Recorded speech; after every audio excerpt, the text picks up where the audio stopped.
A bill before the Judicial Committee aims to target hemp in Nebraska. Good evening, I'm Julie Cornell. I'm Rob McCartney. LB 999 would strike regulations for hemp growers in the state while also changing the way it's processed. KETV News Watch 7's Sarah Feely is back from Lincoln with testimony on both sides. Sarah. This bill is really twofold. It gives hemp industry requirements back to the feds, which are actually more lenient. Most everybody's on board with that. It's the other part, banning synthetic derivatives of the hemp plant, that drew testifiers.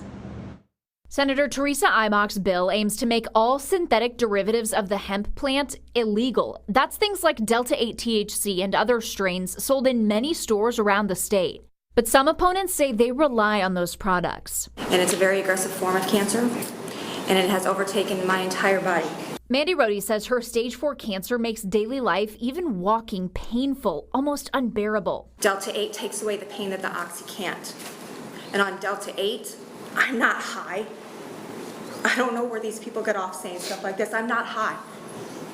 I'm comfortable. She joins a number of opponents to LB 999, including Sarah Linden, who owns Grateful Green and Generation V, shops that sell those products. This bill is devastating not only for the consumers who rely on these products for relief, but also for our local economy. She supports regulations on products that are above the legal 0.3% of THC. And allow us to work with legislators on positive regulations that ensure the safety of consumers while maintaining the revenue, jobs, wages, and taxes derived from the hemp industry in the state. In fact, Sarpy County Sheriff Jeff Davis says that's exactly what he hopes this bill does. I sent my investigators out to buy some of that product. We sent it in, and lo and behold, it came back anywhere from 25 to, I think one case, 43 times more potent than's allowed by law. That sparked 10 lawsuits filed by Attorney General Mike Hilgers. And either we could go and sue them all and take a lot of time, a lot of taxpayer money, a lot of cost and expense to help save consumers and citizens,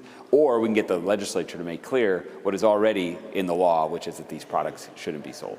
Omaha Senator Justin Wayne takes issue with that thought process. If it's already illegal, then they can already prosecute. If they do have illegal THC, then there's already ability to prosecute them. So I'm not sure what we're trying to solve.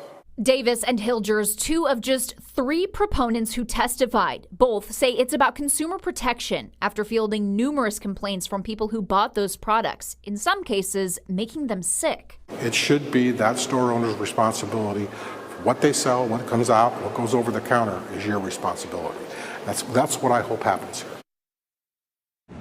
It should be noted, this would not affect CBD oil products, as that's a natural derivative of hemp. So things like pain relief balms and oils would not be made illegal. The committee didn't take any action on this bill tonight. Julie, back to you. We'll keep following this. Thanks, Sarah.